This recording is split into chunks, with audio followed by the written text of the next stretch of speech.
Yes, thanks for staying with us on the South Australian Sports Show. Now, Poppy, I've been waiting to get my teeth into this one with you. Of course, Tom Jonas's hit on Andrew Gaff last weekend has opened up Pandora's box on should there be red cards, should players get sent off.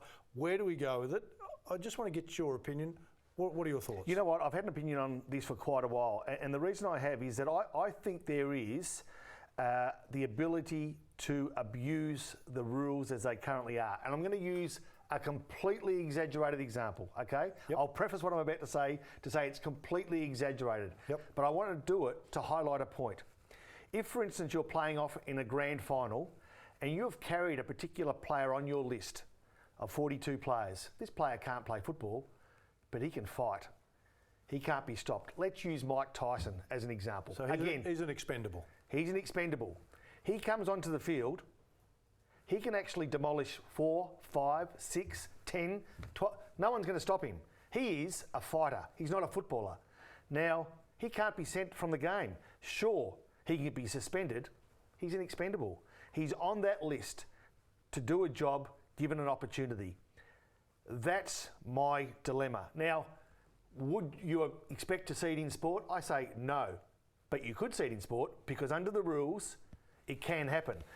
My problem on the flip side of this, and it almost sounds contradictory, is giving the umpires the ability to send a player off for what seems to be a trivial instance does worry me. And that's the dilemma. I think the answer is probably somewhere in the middle because we don't want to see more than one incident from someone like Jonas on the weekend. In fact, I probably, if I was Ken Hinkley, would have taken him off the ground. All right, look, I've thought long and hard about this because there's viewing depending on you're talking to past players, past coaches. Sure. So I've tried to galvanise a whole lot of people and then form an educated opinion. So your point has some validity to it, even though it's exaggerated. So for mine, the only way it can be done fairly is with all the videoing editing that we're able to do now and access, that there has to be someone at the game that's able to adjudicate that that was an intentional hit as opposed to an accidental one. No impact. So Robbie Gray, for example, in the same game is reported for tripping, gets off, nothing happens, all the players continue to play. Sure. In Jonas's case, Gaff goes down and can no longer participate in the game. Yeah. So for mine, if you're going to make a deterrent in something, no point in suspending him 2 weeks. That's fair enough. That's part of it, but that doesn't impact on the game the same way that it affected West Coast, who are now down a player. Sure. So I think if the penalty was the review panel will look at it and say, yes, that was intentional. So he's concussed and can no longer take part in the game. So mine's prefaced on that player can no longer take part in the game. Okay. Now, once that's agreed that that's happened, then the coaches from the opposing team. So in this case, the West Coast coaches get to decide which player for power can now no longer take part in the game. Oh, so it's not the guy that delivered the blow because he may be an average player that's delivered the blow. So they're going, no, Robbie Gray, Travis Boak, out for the rest of the game. See, this is tricky though, isn't it? No, it's not, because if you know that that's going to happen, the bloke that delivers the blow, he's going to penalise his team, he's going to get suspended, and wow, is he going to cop it after the game? And look, I don't mind the concept, only to say that you don't want a player going down for an innocuous incident, realises that it's Buddy Franklin, and I ain't getting back up.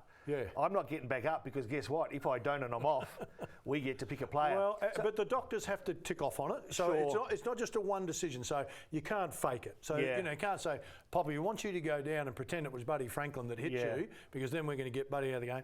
The doctors, both team doctors have to tick off concussed, he's not playing in the game. Then the panel sits up there and goes, yes, it was intentional. If it's accidental, it's accidental, it's part of the game. So there is no penalty for that, but deliberate, now the penalty is really severe because in the end, Port Adelaide, and we're talking about them right now, and it's across the board for other teams, but just because that one's current, what penalty did they face for that? No. Well, in that game? No, they didn't receive any penalty whatsoever. Okay. So who was penalised? The West Coast Eagles. And the fact is, luckily, there wasn't a serious injury to the West Coast player because conceivably he could have got a broken jaw and be out for 6 weeks and Tom Jonas get less than that. So they're the things you need to match up along the journey. But there's not too many sports. If you look at NRL, you can be red carded. If you look at soccer, red carded. If you look at basketball, you can be fouled off. If you look at race car driving, you can be flagged. So one of the highest contact sports in the world, I think we all agree, and there is no send-off rule. And yet so many other sports do have the ability to send a player off for anything from a foul to a hit that's unfair. I reckon you've got to take the pressure off the umpires. They've got enough to worry about without the send-off rule. Yeah. So I think it has to be handed down to a review. Yeah. Because again, from the angle, I might be at this angle and it looks intentional. 100%. Then you see it on the replay and you go, it wasn't that bad. Jonas didn't get reported till after the game. So the umpires didn't see it. Yes. So again, the adjudicator can sit there, a couple of them, and go, mate, you're not getting away with that. No. So I reckon that's a big one. The other one that you raise is, if it's a broken jaw, yes, and I'm out for 6 weeks, why does the player that hit me only get 2? Should he get the same amount of time? Well, I would have thought. I mean, I would have thought. So if I'm out for 6, it's like for like. Yep. Because not only am I out for 6, I'm out for 6 in pain and discomfort. You're out for 6 and you can keep on training. You can come back in the 7th week. There's no way after 6 weeks and injured on the sidelines, I'm coming back in the 7th.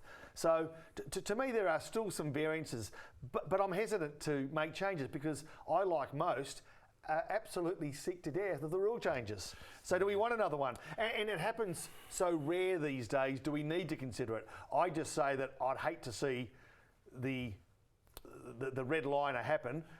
Because we've seen it. We've seen it in games. We've seen people go around as late as the 80s and 90s. Yeah, well, Dave Grange is the one that comes to mind. I mean, you sense what the AFL is trying to do is they're trying to protect the head of the player, trying to protect the impact. The only way, and even though it's a one-off, this only has to happen a couple more times. Yeah. It's a bit like a shark attack, isn't it? Yeah. You're more chance of dying of a bee sting or struck by lightning. Yes. But as soon as there's a shark attack, everyone's out of the water. Yeah. This guy gets hit, knocked down, and suddenly, we need to change the rules. So I sense there doesn't need to be a great urgency, but I reckon there needs to be a review on it to go, are we going to or aren't we?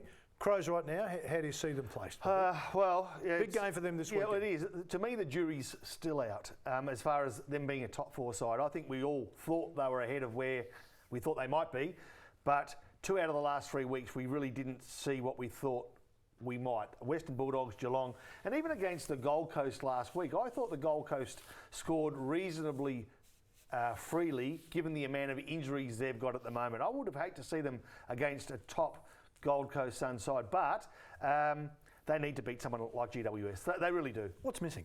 What's missing from them? Well, it's a good question. I don't know that there's any one or two specific things. I think just overall, they're a young squad. They're very young. There's probably 10 players in there that will be a lot better with this season under their belt. Betts has gone quiet the last few weeks. Walker's bobbed his head up, but hasn't had the control that we thought he might. Back half, you'd like them to be a bit stronger, or back 6 a bit stronger. They've got it there, and I think they are about midway in the table. I think that's about where we'll find them at the end of the year as well. Port Adelaide? Well, look, you know what? They worry me. And you know what worries me about Port Adelaide? And put me on record now, I reckon what they've got now is as good as they're going to be for 5 years. 5 years, and I'll tell you why.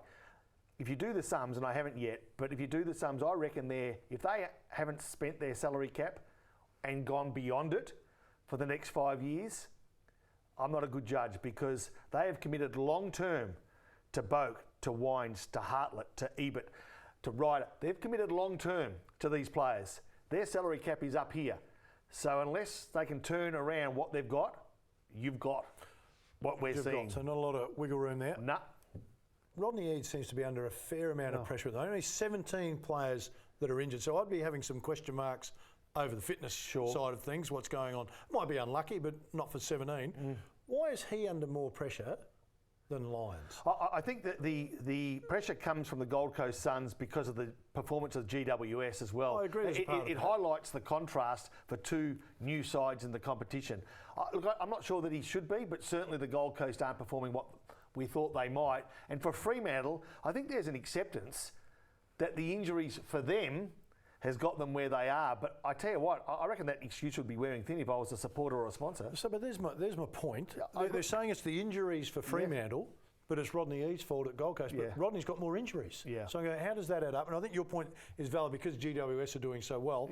We've had the big boss from Gold Coast come out and say there was a bad culture under Guy McKenna's time there.